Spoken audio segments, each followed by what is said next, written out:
Kryeministër, cila është rëndësia e kësaj dite për Shqipërinë dhe për popullin shqiptar?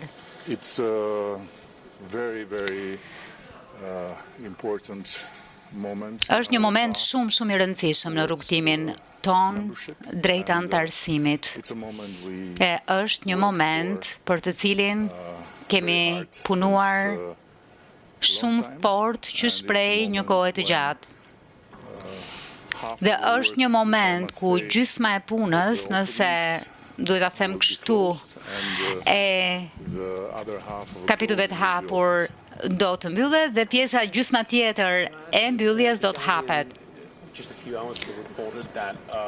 Dua të pyes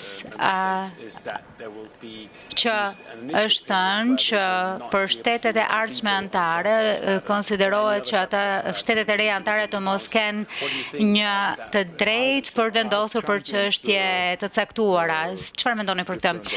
Unë në fakt kam qenë I kam përmendur, kam qenë kampion I qasjeve të ndryshme në të kaluarën sepse kam mësuar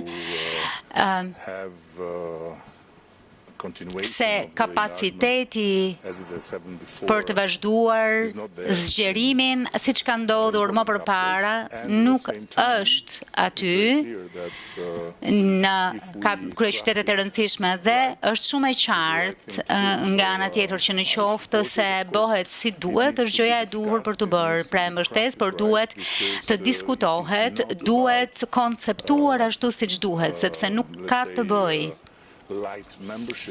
me një antarësim të lehtë.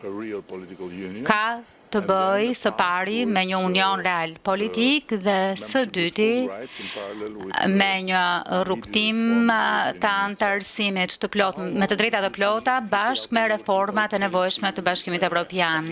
Për sa kohë mendoni që do të ishte në rregull që Shqipëria të jetë anëtare e BE-s pa të drejtë veto? Për sa kohë do të ishte në rregull për ju që Shqipëria të ishte kështu?